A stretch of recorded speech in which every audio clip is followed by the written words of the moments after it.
yoshlari, matematika faniga qiziquvchilar. Bugun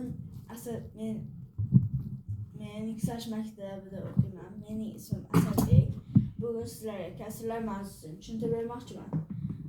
Kasrlar mavzusiga bitta hayotiy misol olsak, men do'stim bilan birga restoranga borib, u yerdan biz pitsa zakaz qildik. Pitsa yetib kelgandan keyin do'stim ikkalamiz teng 2ga bo'lib yemoqchimiz. Biz uni teng 2ga bo'ldikda, bittasini men yedim, bittasini do'stim yedi. Demak, men pizzani 2dan 1 qismi, ya'ni yarmini yegan bo'laman. Kasrlar o'zi shu ko'rinishda yoziladi. Kasrning tepa qismida, ya'ni A turgan joyda surat deyiladi. B turgan joy esa mahraj deyiladi. Mana bu o'rtadagi chiziq esa kasr chizig'i deb ataladi. Masalan, biz agar bizga misolda masalan 6 bo'lingan 7 ko'rinishda misolni bizga kasr ko'rinishda ifodalang deb bergan bo'lsa, biz buni 6 taqsim 7 deb ifodalaymiz.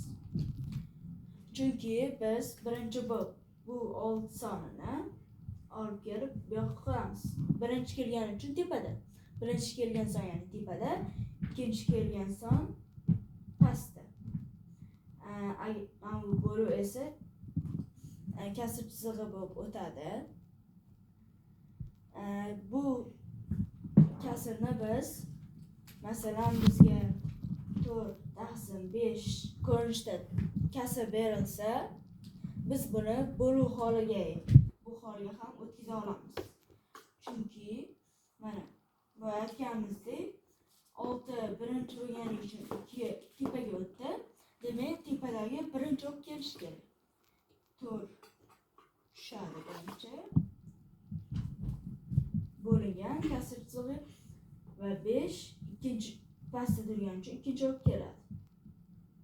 Demak, biz kasr sonini bo'luv ko'rinishda o'tkazmoqchi bo'lsak, xuddi shu ko'rinishda o'tkazamiz. 4 taqsim 5 bo'lsa. Kasrning ko'p turlari bor. Masalan, to'g'ri kasr,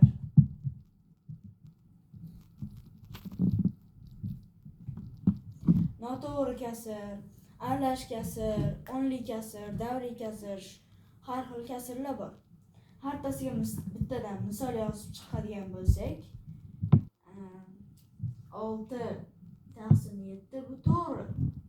Chunki to'g'ri kasr bo'lishi uchun surati mahrajdan kichkina bo'lishi kerak. Ya'ni 6 7dan kichkina. Bu to'g'ri. Noto'g'riga keladigan bo'lsak,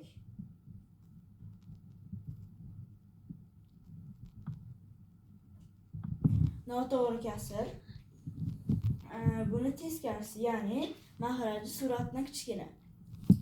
Masalan, 7 taqsim 6. Bu noto'g'ri kasr.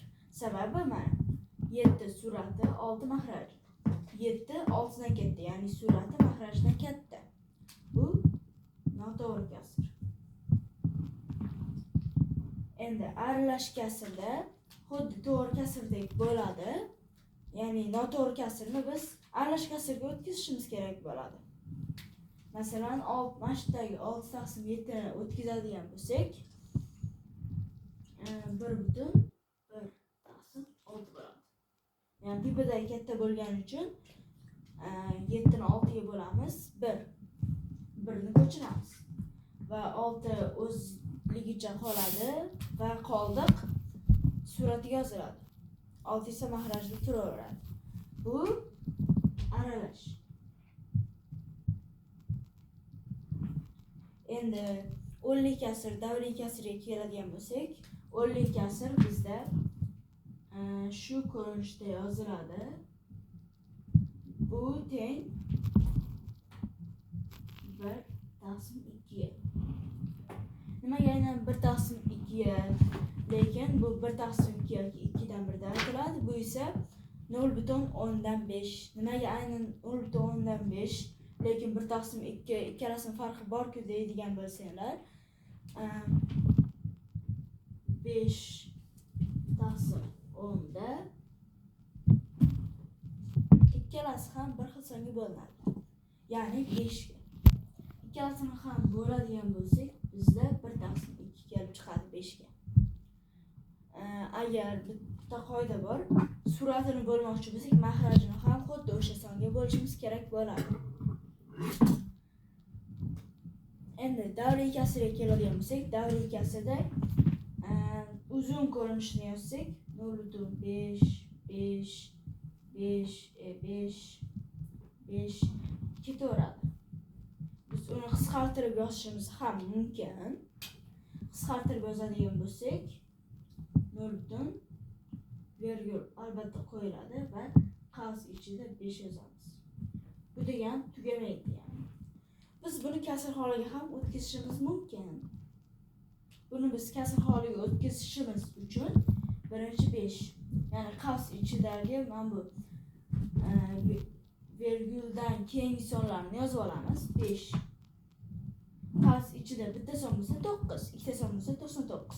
Ya'ni har bitta raqam uchun bittadan 9 qo'yamiz. 9. Endi bizda qavs va virgul orasida son bo'lmagani uchun biz 0 qo'ymaymiz. Agar son bo'lganda 0 sonni ham qo'yardik 9 yoniga.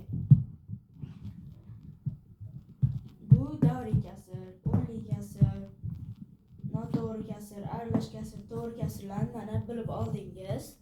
Endi men sizlarga misol bermoqchiman. Men sizlarga misol yozib beraman. Hozircha o'chirib turaman.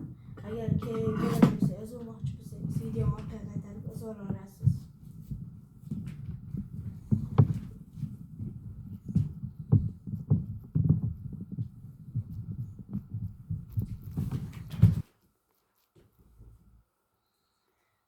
Endi sizlarga hozir 3 ta misol beraman. Bu misollarning javobini topguningizcha men kutib turaman. Sizlarga bir minut vaqt beraman. Birinchi misol.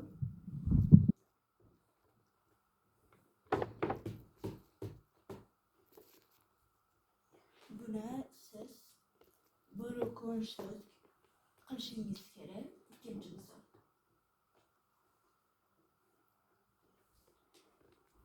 Siz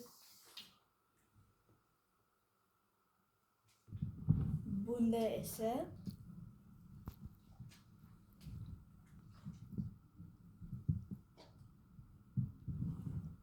endi siz 2 taqsim 3 sonni esa to'g'ri yoki noto'g'ri kasrligini aniqlaysiz.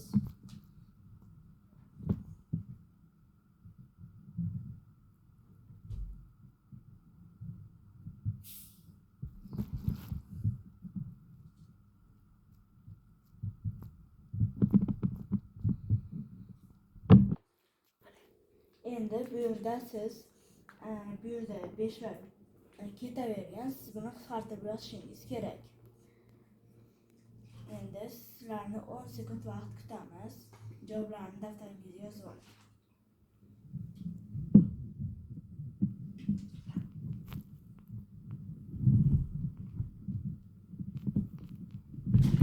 Agar bo'lgan bo'lsangiz, biz bu savollarni tahlil qilamiz. Agar to'g'ri chiqqan bo'lsa, siz mavzularni bu hozir o'tib bergan mavzuni tushunasiz. 1 taqsim 2 ni biz buni bo'lib ko'rinishida yozishimiz kerak edi. Tepada kelgan son birinchi kelish kerak. 1 bo'lgan 2. Sababi 2 pastga kelgani uchun ikkinchi o'p keladi. Birinchi bir tepada bo'lgani uchun, ya'ni suratda bo'lgani uchun birinchi o'p keladi.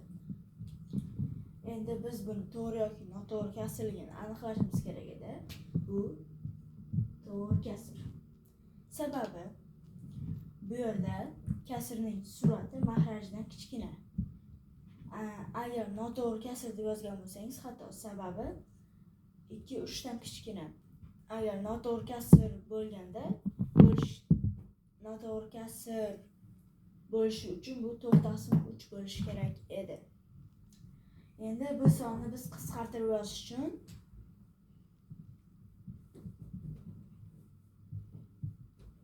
Agar shu holda yozgan bo'lsangiz, sizning javobingiz to'g'ri. Agar uchalasi ham to'g'ri bo'lgan bo'lsa, sizning mavzuni yaxshi tushungan bo'lasiz.